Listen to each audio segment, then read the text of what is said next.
whakarongo ki te tangi a te korimako. Kōrero flowing out the hook of force. Kaupapa relevant, kaupapa out of bounds, kaupapa exigent, kaupapa paramount.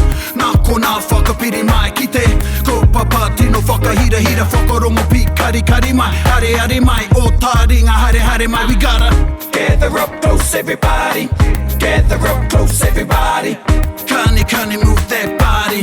Kani move that body. E ngā iwi o te motu, e whai taringa mai ana ki tēnei punua pāho a te wānanga o te aroa. Taringa, nei e mihi tonu atu nei a māua ko tariao kia koutou katoa. Oti rā i tēnei wiki, ko te kaupapa kōrero, ko te kaupapa matua o tēnei wiki, ko te iwi o te wiki. Nā runga i tērā e huri ana aku mihi ki tēnei manuhiri a māua ko tariao, ko whakae mai ki te kōrero kia māua, me ki kia tātou, i runga i tēnei punua pāho. Welcome back, everybody, to Taringa. We have a special guest with us today, and our iwi o te wiki is Te Aitanga Mahaki, and our guest speaker is from Tūranga Nui a Kiwa. Very, very happy to have you with us. E te tuahine Ruth Smith, tēnā koe, tēnā koe. Tēnā koe, ngāne o tira tēnā koe, tari ao korua tahi, pōhiri mai e tēnei, kia koro atu kia koutou i te rangi nei. And you can't see, we're actually doing a Skype interview here. And Ruthie's looking rather exotic because she's got a fan. And I'd almost think she's Spanish because she can speak Spanish too. But we've got a air conditioner in our room. So nō reira, our kaupapa, as you know, we do a rotation. We have kupu, and now we're on iwi o te wiki, and our iwi mo tēnei wiki is Te Aitanga Mahaki. Kei whia tēnei iwi tariao, to your knowledge? Te tai rāwhiti tēnei iwi. Kei te tai rāwhiti. Yes, I'll give you a point for that. Yeah. But I think we'll give it to Ruth Yeah. to, expand on that. Yeah, I think we'll hand it over to you because she is from Te Aitanga Mahaki. So once again, welcome to you, e te tuahine, and thank you for joining us today on Taringa to talk about your iwi, Te Aitanga Mahaki. Ka pai tēnā kōrua o tira tēnā tātou katoa i whakarongo mai ana ki nei pahu aku i tēnei rā. Ko e tēnei, ko Ruth Smith tōku ingoa, he uri ahau no Te Aitanga Mahaki, o tira no Ngāti Kohuru, he hapu no roto mai o Te Aitanga Mahaki, ara ki te whaitua ko te ke te whakaingoa tia, ara ko te waihirere. One of the pepeha that we have in Te Aitanga Mahaki is probably ko mga haumi te maunga, ko wai paua te awa, ko Te Aitanga Mahaki, te iwi ko mahaki te tangata. Just answering your question that you guys had beforehand, people get really confused about where Te Aitanga Mahaki is. In fact, on the Tairāwhiti here, we have some pretty, what's the word? We have some landmarks and things that tohu where the iwi start and ends. There are actually 3 iwi within the Tūranga district, so not too sure if you guys are familiar with Tūranga Ni a Kiwa Gisborne, but there is a bridge that crosses over the Tūranga Ni a Kiwa. And so on the town side, let's say, of Tūranga, that is te mana whenua ko Te Aitanga Mahaki, ko rongo whakata, ko ngai tā manuhiri i tēnei taha. As soon as you go over the other side of the bridge, ko Ngāti One, ko Ngāti Porou, ko Te Aitanga Hauiti. So often we get people coming into Te Aitanga Mahaki and they say, tēnā koutou Ngāti Porou. E hoi anō, Ngāti Porou katoa mātou. We're all related anyway. Engari tēnui ngō te wā, kua heke ngā takitaki ngā whakapapa. Right. E tahi o ngā pakeke ka ahua tū ngā pihi. But it doesn't really affect many of us. Each and every one of us are all related. So the main 4 iwi here on the Tairāwhiti, and all of our whakapapa interconnects anyway. So yeah, that's probably a little something for all the listeners out there, is that if you're on the town side of the bridge, then you're technically in Te Aitanga Mahaki land. Kia ora. But katohe e tahi o ngā iwi. And sometimes you'll find parts of Rongo are in towards the bay, or not the bay, but the beaches, Ngāi Tāwhini, which was a whānau from Rongo. And then as you go out towards the whareratas, there's tā manuhiri that are in there. So heaps of landmarks. Probably one of our most significant landmarks is Mangahomi, one of the main maunga out in Mangatu, and it is one of the most prominent landmarks because it was the maunga which Paua and his crew went to cut down a particular type of tree so that they could fix the horauta waka. Ara, Ka ta pai a tēnā maunga ki te ingoa maunga haumi, kia pai ai tā rātou Piki Mai te rākau, kia whakatikahia te haumi o te wako o Rauta.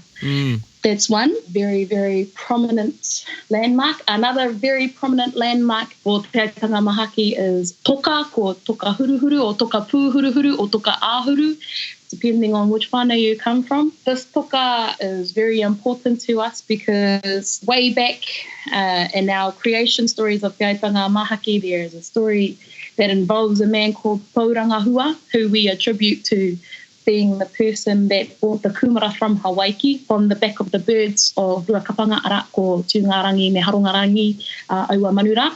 So he brought with him not only the kumara but all of the mātauranga and the implements to grow and to dig, etc., etc., in order for kumara to be plentiful here in Aotearoa. That story is connected, but it's a very long story. But on his way back from Hawaii, when he was bringing the kumara back, he plucked the feathers of the bird that he was riding, and one of these feathers dropped down into the harbour and it landed on a rock. That rock is called areal reef at the moment, and I puta te rongo mo tētahi rākau e tipu ana. So because these birds were enchanted, when the feather fell onto this rock, it grew into a tree under the water. And so one of our tipuna that was living here at the time, his name was Mahaki Rau, different Mahaki Rau. E hara tēnei Mahaki te pai ai te iwi, kaore, Mahaki no mua mai. Mahaki Rau, who was one of the most prominent chiefs at that time, he had a pet shark called Ikahoia, and he had heard of this tale that there was a tree growing under the water. And so he sent his pet shark, Ikahoia, to go out and find that tree and bring back some evidence that there was actually a tree growing underwater. So Ikahoia set out on his ways, and it wasn't long before he came back from the reef and he brought back a branch of the rākau. And so Mahaki Rau was able to go back to his area and say, e hikama, ra, e tika ana ngā kōrero, e tipu ana tēnei rākau ki wahu ki te moana. And so they then took this rākau and they buried it at the inlay of Manga Mōteo and the Uetanguru streams. And from there grew this big forest, which we know as the Mākauri Forest, and that spanned all of the Back Ormond Road right into Pataupoko and all the way back out to Mangatu. And there's actually still remnants of this forest, and it's called Gray's Bush, which was just down the road from where Matatini o te Rā was held at Waiwhika. There's that koina no tetahi o ngā tino tūtohu whenua me ki, ara ko Gray's Bush, Aerial Reef, me manga haumi. He nui tonu atu etahi, engari koina ngā mea e toko ake ana ki te whakimanua i tēnei wā. I puta mai ngā ingoa o Manga Mōteo me Uetanguru. Am I right in thinking that there's a reference in the Oriori pōpō? Tika. In my own research and why those are put into that part, so pōpō talks about a lot of stories that happen in and around the Te Aitanga Mahaki area and Rokata area, also Tāmanuhiri. And yes, those two names pop up and they talk about the stream. And so I think the line is ko Manga Mōteo ko Uetanguru, ko te ko iwi ko Rongorapua. And just before that, it's ko te peka irere mai ki utara hei kura mō Mahaki, ara ko Manga Mōteo ko Uetanguru. So ara e whakamarama ana ne. So it was the branch that was brought ashore, buried at Manga Mōteo and Uetanguru, ka puta mai ka pua mai ko te ngahere, hei kura mō Mahaki. Ara he tino pepeha no tēnā ki a mātou te hei kura mō Mahaki, as sustenance or as an adornment for Mahaki, as a taonga for Mahaki. So the significance of the Mākauri forest at that time was important because it became our pāpaka kai. And so many of the hapu that lived in and around Te Aitanga Mahaki would go into the forest to collect kai, and they would often barter too with the hapu noho moana, noho tai moana. Yeah, so there was a lot of bartering of kai in and around the place as well. Koina te whakamaramatanga o aua kupura I roto I te oriori. Tika tai, kei roto I te oriori. Kia koutou te hunga whakarongo. We were talking about these places, Manga Mōteo and Uetanguru, places in the forest, Mākauri, and they're referenced in this waiata that we're talking about. And this type of waiata is known as a oriori, and music ethnographers such as Mervyn McLean and Margaret Orbull Che. So, koe nei tangata. Yeah. Eki. Well, they labelled Oriori, I think, incorrectly because they saw our tupuna singing Oriori to our babies and they called them lullabies. But they're not just lullabies. I mean, you think of a lullaby and you think of, what are some lullabies? Tinkle, Tinkle, Little Star, those lullabies? Mai pepe. Yeah, yeah. I suppose, yeah, that one. and while they were singing them to their babies, really the true kaupapa of the Oriori is the transmission of knowledge. So if you can imagine, you know, as a young baby up into a young toddler, child, then even through your whole life you hear this Oriori. Yeah. And this particular one talks about some of the origins of the kumara and there's all sorts of things that go on in the Oriori. And how could you not learn your tribal history if you heard this Oriori every day? This Oriori we're talking about, known as Pōpō, is probably one of the famous Oriori. Absolutely. Along with others. You know, e te tuhine, i te kōrero koe mō Mahaki rau. Ai. I know sometimes there's a mix-up because kei te paku mōhio au i ngā kōrero mō Mahaki ewe karoro. Ai. But this Mahaki that we're talking about, who is this Mahaki from whom your tribe, your iwi, takes its name? Ai, so ko tēnei Mahaki, ko nā whakapapa, ara ko kahungunu ka mua i a rongo mai wahine, ara ka puta ko tauheikuri, ka mua i a tamatai punua, ara ka puta mai ko Mahaki, tēnei Mahaki nei e kōrero nei mātou. He's an interesting guy, my tipuna Mahaki. He was a really interesting guy. He was a bit of a warmonger, and he, according to some of the kōrero, depending on whose side you take, he wasn't actually supposed to be the leader, the next rangatira of our iwi, but he was definitely a warmonger. Mai hapu Ngāti Kōhuru gives you a really clear idea of what kind of people my people were. But Mahaki himself, he was a strategist, and he often went in to aid all of his cousins and whatnot. But his whakapapa was illustrious. Mostly we take our kahungunu side. There's a lot of intermarriage between kahungunu and Te Aitanga Mahaki, otira kahungunu me Ngāti Ruapani. So there was a lot of really good marriages that made even more illustrious whakapapa, but mostly we talk about our kahungunu descendancy. Now, like I said, Mahaki wasn't actually supposed to take over the reins for Ruapani because before Mahaki took over, Ruapani was the mana whenua of all of Tūranga, in fact. All of Tūranga. He had a huge reign and he was well respected, and he married all of his children off into specific places so that they could carry on his mana. And then he ended up migrating to Waikaremoana, where they also have Ngāti Ruapani ki reira, and ki reira mate ai te korua nei. But like I said, there's a lot of bloodshed in our history. It's super interesting, and I think it would make like an amazing Game of Thrones because it's just so scandalous. So, honestly, it's amazing. It's really awesome. One of our most prominent origin stories in terms of Te Aitanga Mahaki and how Mahaki came about. This is just one example, but actually he had his finger in quite a few pies at the one time, which established his mana over the area. But this one in particular was a key one. And so it goes back to a story about a set of twins called Tarakiuta and Tarakitai. Their father was Kahutapere. He was first cousins to Rakai Hikurua, and Rakai Hikurua had a son called Tūpurupuru. Rakai Hikurua is a descendant of Kahungunu on one side, and then his mother, his mother was an uri of Ruapani. In fact, the daughter of Ruapani. So Tūpurupuru was primed to be the next big leader in all of the Tairāwhiti, and he would take over the mana that Ruapani had. However, he had a set of twin cousins, and these twins, Tarakiuta and Tarakitai, they were very, very good at pōtaka, ki te tā pōtaka. Now, I don't know what an English word is for pōtaka. It's kind of like Beyblades, if you know what Beyblades are. It's the old school version of Beyblades. That's how I explain it to the kids. Maybe a large spinning top. But e tika tai, if we said spinning top to some of the kids today, well, they wouldn't know what that is. Yeah.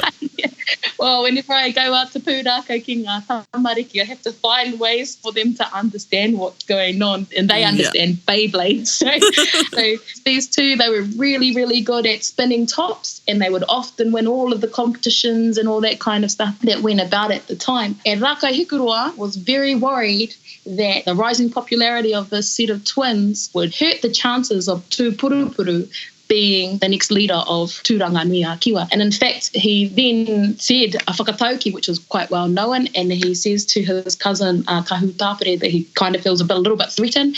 And his whakatauki is, waiho kia kotahi te whetū i te rangi, ko Tūpurupuru. So he says to his cousin Kahu Tāpere, there should only be one shining star in the sky, and that will be Tūpurupuru. Meaning that the twins should not try and usurp Tūpurupuru, or something bad was going to happen. I love that word, usurp. Cool word, eh? Keep going, sorry. Aia, tēnei kupu.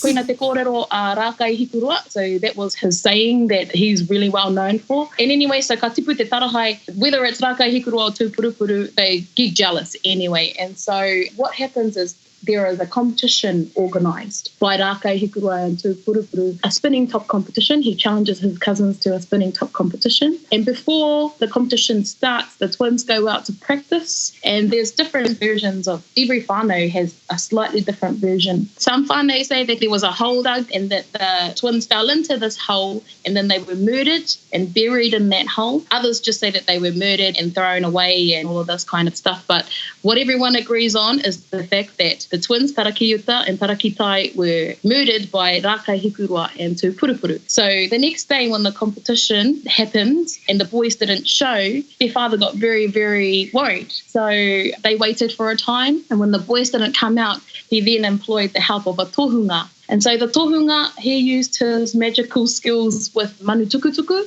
to try and track where the boys might be. So when he sent out the manu tukutuku, that manu tukutuku kept hovering back over the pa of Rākai Hikurua.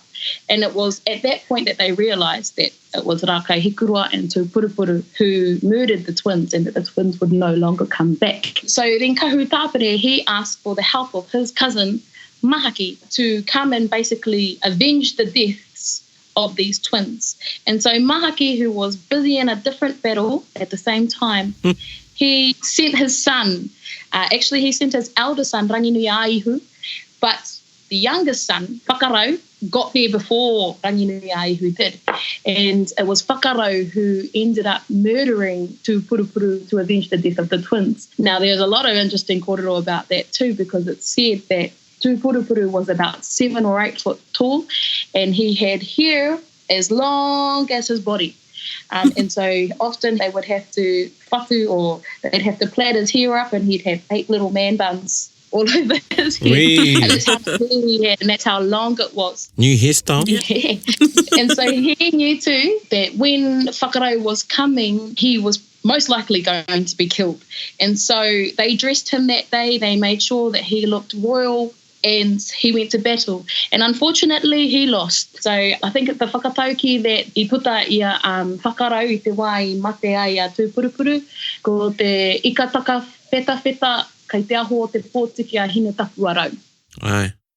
E kā haki ana or something, eh? E kā haki ana, yeah. Which means that fish on the end of the line of the youngest child of Hine Tapuaro, who was Mahaki's wife, flips and flounders about. So that kind of gives you a visual of how Tūpurupuru was killed. So apparently he was speared, and then he just kind of was flailing around, which is very, very visual, very graphic. But you can't help but think that he was a little bit ruthless, because the long version of that kōrero says that so once he was killed, his parents were then called to come and stand at the other side of a river or a bay, and they actually tied, with Tūpurupuru's hair, they tied him to a tree and swung him back and forth to provoke his parents, just as they would swing his body. And just as their parents would go to catch it, the body would come back. Oh. And so this is actually a really, mena ka whakaroa ke tātou, mā te hinengaro Māori, hi ka ko te mutunga mai o te takahi mana tēnā.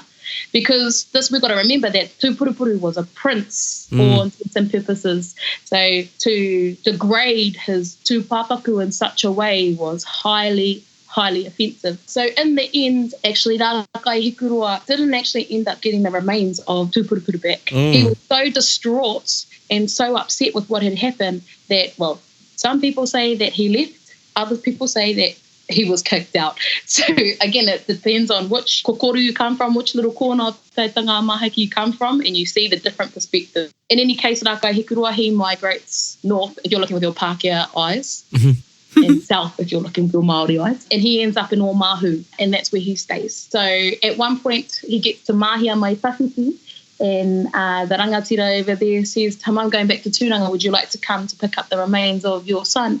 And he says, nope, I'll leave his remains there to haunt the people of Tūranga. And actually, when you look at it, kua ea tēnā matakite, no te mea kei te kitea tonutia ngā āhuatanga o tērā mahi.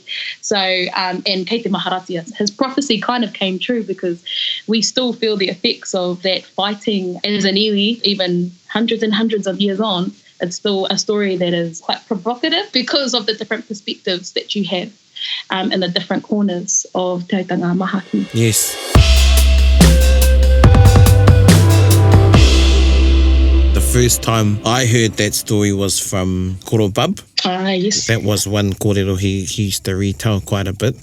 When I heard it, I felt a bit funny because us up here, we're descendants of Tūpurupuru through Mahinarangi, of course. And I remember when I heard that story, I felt a bit funny that my tupuna had sort of knocked off these two twins. And then he hou tēnā kōrero ki au mōna I whakairingi ai e te pōtiki a Mahaki, he hou tēnā kōrero ki au. So I can imagine that. Every time I go to Tūranga now, I can't help but think of that story. And I know koina tētahi o ngā he nui nā kōrero o Tūranga nui a kiwa. But I know that is one of them, as you said, one of the main ones, I guess, in that too, because that started the dissension and the defragmentation, and then as you said, the ejection or expulsion, lots of expulsion, ocean, lots of those words going on, of that line, I guess. But the other thing I find interesting is Tūpurupuru had a son, Rangituehu. So Rangituehu was probably taken by his grandfather. But then the other thing I've heard is because when I've been down there, on one occasion I heard that Mahinarangi, who's a descendant of Tūpurupuru, she was actually born in Tūranga. So maybe that migrating was still happening and they hadn't fully left. I don't know. But I find that whole story, and of course, koutou e whakarongo mai ana, there's lots of other things that happen after that and around that, I roto I ngā kōrero tukuiho o Tūranga. I remember we were taken, we didn't go up, but we could see te pā I don't know if it was te pā o Tūpurupuru or te pā o Tana Matua. Rakahikurua. Yeah, Puke Poto. And I remember seeing it and thinking, ooh. And if you go to Whakatāne and you see the house there, neha, Mātātua, Taraki Uta and Taraki Tai are actually carved on that whare. Oh, okay. Right. It's also very interesting because he momo whakaheke tēnā ahuatanga. You know, the bloodshed, the just savageness. Kei te kitea tonutia tēnā ahuatanga I roto I ngā uri e rā. Ne kua ahua, kei te ora tonu tēnā ahuatanga. Yeah. It's, you know, and I think as an uri, you know, e hara I te mea me whakamā, I don't think that we should be ashamed of our past. I think that we should embrace it because it makes a lot of sense why we are the way that we are if we look at our tipuna and follow their example.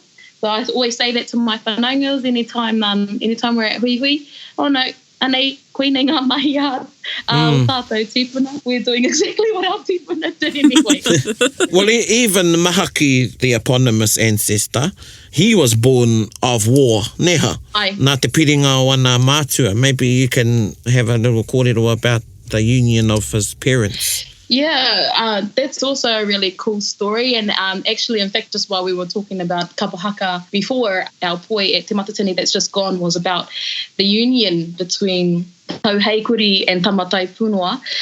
And so our story goes that Kahungunu, he married, was it his 8th wife? No, Yeah. 8th wife? He had 8 wives, I think, yeah. So I think it was his 8th, yeah. Oh, anō, he married Rongomai Wahine, and they had their children, and Tauheikuri was the youngest.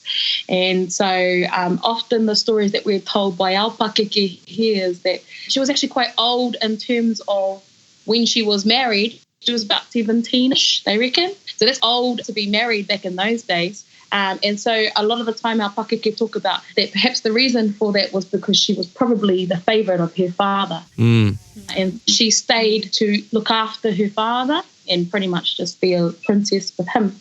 And now they were living at their mother's pa at the time, and they were actually being raided. They were about to be raided by Tū Tāmure, who was the nephew of Kahungunu, and it's actually Kahungunu who was involved in the naming of Tū Tāmure. Hoi anō, no te whakatohia kia tēnā kōrero, no rei ka waiho kia te whakatohia. So our story really starts at Mahaki pā when Tū Tāmure's iwi, well, his tauā are ascending onto Kahungunu's pā and attempting to take it over, basically.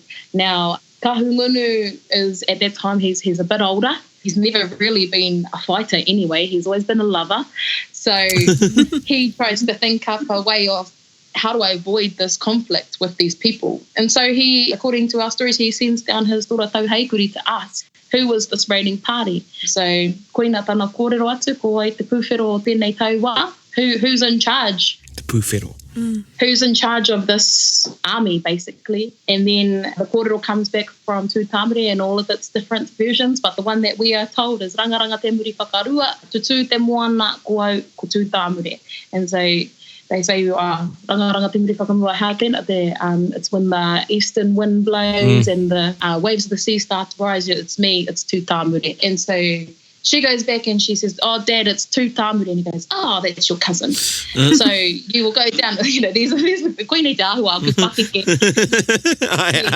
Pūrākau mai. Yeah. Oh, it's your cousin. So you're going to go back down there and you're going to marry him. And koina, kai tēnā. And so Tauheikuri, being the daughter that she was to her father, dedicated and his favourite child, all of that, she agreed. And so she was then dressed and prepared to be given to Tū Tāmure as a wife so that the battle wouldn't happen. When she goes down, however, she actually doesn't know who Tū Tāmure is. And she sees two men. One of them is Tū Tāmure and one of them is Tamatai Punua, the younger brother of Tū Tāmure. And she's not sure which one is Tū Tāmure. And so basically she just picks the one that she likes. On one side she sees this man who was scarred and probably not as attractive. And then on the other hand, she sees another man and he's beautiful. And she thinks, oh, this must be Tū Tāmure. So she goes and she bows before him, not knowing that that is actually Tū Tāmure's younger brother. Tamatai Punua, he looks at his brother and realises that perhaps this might be a slight, to his mana, and he tries to push her away. But by that point, Tauheikuri has already made up her mind, and so she gets up and she bows again at the feet of Tamatai Punua, and in that way she says, well, you will be my husband. And he's going to say, no, it's not me, it's him. And so that's kind of how that happens. So in the end, Tū Tāmure actually agrees that Tamatai Punua can have Tauheikuri. However, he does say, if you ever come back over towards my region, I will kill you both. So you will stay in this area and you will not come back towards the Waiweka Whakapāne ways. So they're so Tamatai Punua is banished and he stays on this side of the Waiweka with us, basically. So and then after that story, there's the kōrero about Tū Tāmure going over to Waifakata, which was a little puna, and he realises that the reason why he wasn't chosen by Tauheikuri was because he wasn't as handsome. He was a little bit more homely than Tamatai Punua. Yeah, and that's the story. So ki oku Pākeke, there are some insinuations that Tauheikuri knew that she was going to have to make a choice, and in the end that she actually had mana over who she would choose in the end. So she ends up marrying Tamatai Punua. They have their children, and one of the eldest, which is Mahaki, who ends up becoming this prominent ancestor and the eponymous ancestor of the tribe.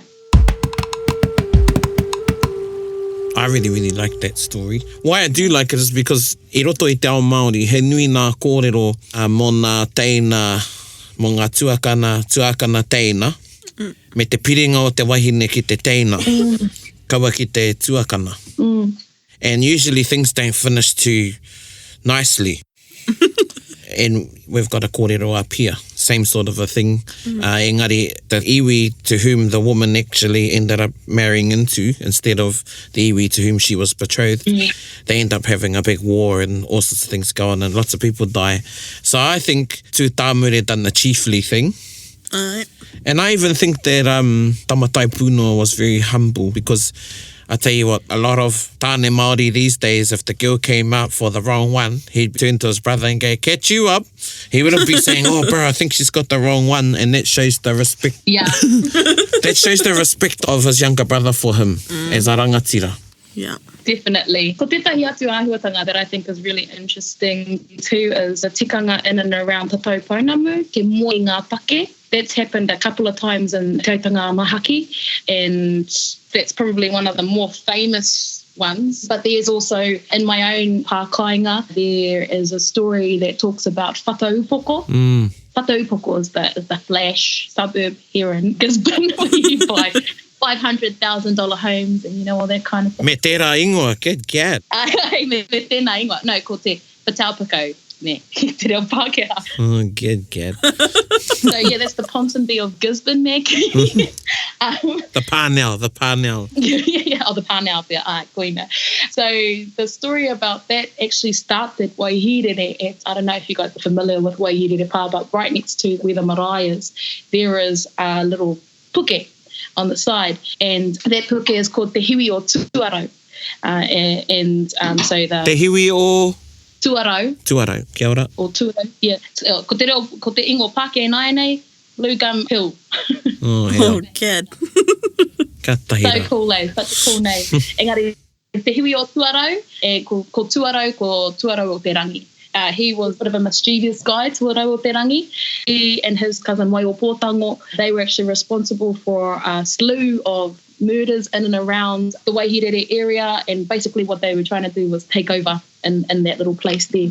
They got a little bit big for their boots, and they ended up being raided by konohi, as in Ngāti Konohi, as in Whangara.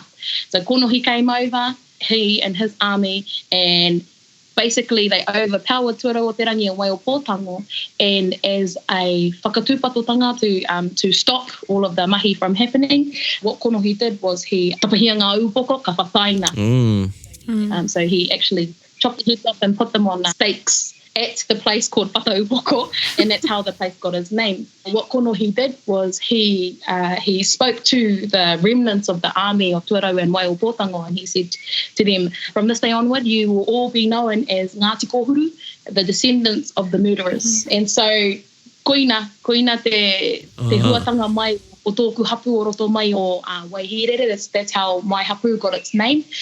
But kaore I mutu I kona, it didn't actually stop there. That konohi was very aware that there was perhaps going to be an opportunity for Ngāti Kōhuru to retaliate. And so to stop that from happening, what they did was they actually arranged a whole lot of marriages, Ngāti Kōhuru and Ngāti Konohi, so that the relations would literally be put to bed. And so that there wouldn't be any more kino, any more kino that came from that.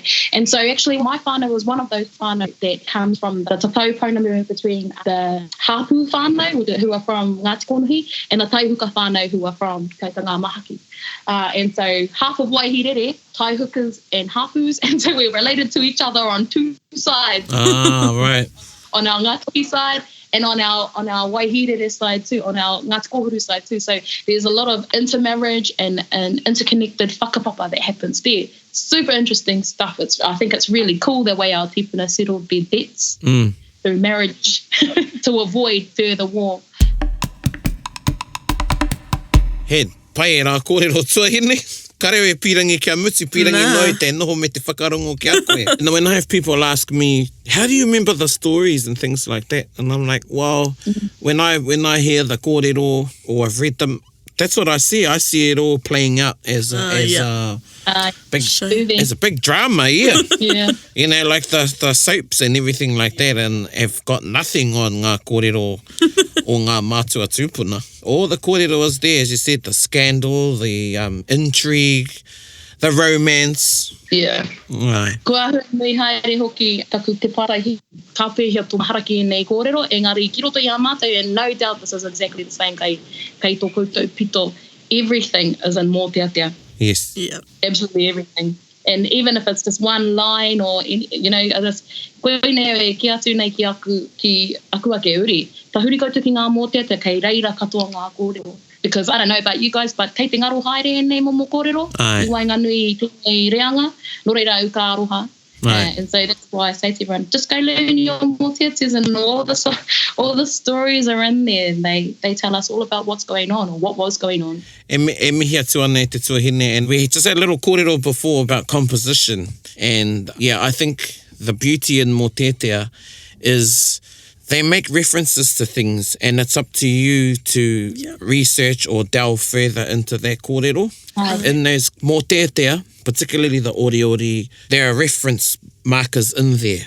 They are little clues or tip of an iceberg or ko te hinatore. There's a little glimmer of light there and it's for you to go and search in that kōrero and delve me te rangahau. So, e mihi atu ana kia koe te tuahine, ko rangatira katoa taringa i a koe. Ana. Tēnā koe. I'm sure that our listeners were enthralled as much as Tariao and I were listening to you I te ahiahi nei. Hoi no e mihi ana māua ki a koe, mo I whakawāta I a koe ki te kōrero mai ki a māua o tira ki ngā iwi o te motu e whakarongo mai ana ki tā tātou punua pāho. Nō reira e mihi ana ki a koe. Tēnā korua, tēnā tātou katoa. Cool, man. That kōrero with Ruth. Man, katoa e nā kōrero he hau ki au. Man, that was beautiful. I rawe katoa tērā noho ki au. Right. I could have just sat there and... I know, listen there. Yeah, and to be honest, I do know some of those stories, but hearing them from the perspective of mokopuna or someone that's from there, I appreciate that. And even though I heard some of the kōrero before, I learned a lot of new things. Yeah, yeah. Yeah, and I think as someone who likes listening to pūrākau and kōrero tuku iho, is never to think you know everything or you've heard, even if you've heard a story. And I think I've said before, the time when I got told off because I said I've already heard this one. But tino pai tērā. Yeah, and it's cool to hear different perspectives, eh? So, e mihi ana ki aia me tōna iwi a Te Aitanga Mahaki. So, e rere tonu ana nā mihi kia koe, Ruthie. And I'm sure you all enjoyed that too, listening to the kōrero about Te Aitanga Mahaki. And it really wasn't just about Te Aitanga Mahaki. There was a lot of kōrero in there. Yep. Yeah. So, e mihi ana, tēnā tātou. Kiwaha o te wiki is... Mo te hemo tonu atu. Mo te hemo tonu atu. So, what's your... I reckon it's sort of like, you'll do it till you die. Like Yeah. Do it to the death. do Go it to the handi. death. Yeah, go hard out. Yeah, hard out. So, e haka mo te hemo tonu atu. Ai, e inu mo te hemo tonu atu. Yeah, inu wai pia, ne? Ai, inu ai. E inu oma. kamiti. Yeah, e oma mo te hemo tonu atu. Yes. So, I think that might be like run like your life depended on it. Oh, yeah, that's a nice whakapākea. E waiata tia mo te hemo tonu atu. Yeah. So you can use that in any context, really. Yeah. I could even say, I whakarongo au mo te hemo tonu atu. So I was there listening really intently. Yeah. Yeah, like my life depended on it. Mo te hemo tonu atu. Oe no, tēnā koutou. Mo koutou I whakarongo mai, mo te hemo tonu atu. Anei māua e mihi atu nei.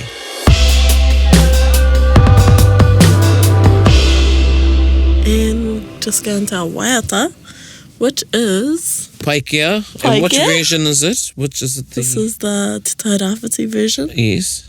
But which paikea? Oh, the paikea. The paikea. Uia mai koia. And here we go. E te iwi, uia mai koia, otherwise known as paikea.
koia. I remember when I used to hear that when I was little. And I say that a lot on this show. So every episode. Yeah. And I always wanted to learn the words, know the words. Because, well, you know, Te Arawa's got their own version, eh? Yeah. So I'd hear the Te Arawa version, being brought up in Rotorua, and then I'd want to learn the Tairāwhiti version. Oh, yeah. But yeah, so that is the uia mai koia. Yes. But one day we might have the Te Arawa version on here. Yeah. Which to my knowledge was written as a tribute by Tūhaurangi to Te Tairāwhiti because of the links from Tūhaurangi Te Arawa to Te Tairāwhiti. So yeah, but anyway, that was our waiata uia mai koia. That was originally a haka taparahi. Uia mai koia whakawati ake kowai te whare nei e. And some say kowai te whare nei e. Some say whitireia, eh? Oh, yes. Ko whitireia. And some say ko te kani. Yeah. But anyway, koe nā tātai waiata e te iwi. Kia ora hui tātou katoa. Well, sort of hui. Ko māua kei te hui, ko kute kei te whakarongo. So you're having a hui listening to us. Hoi no, e mi atu ana, tēnā koutou. Hei kona.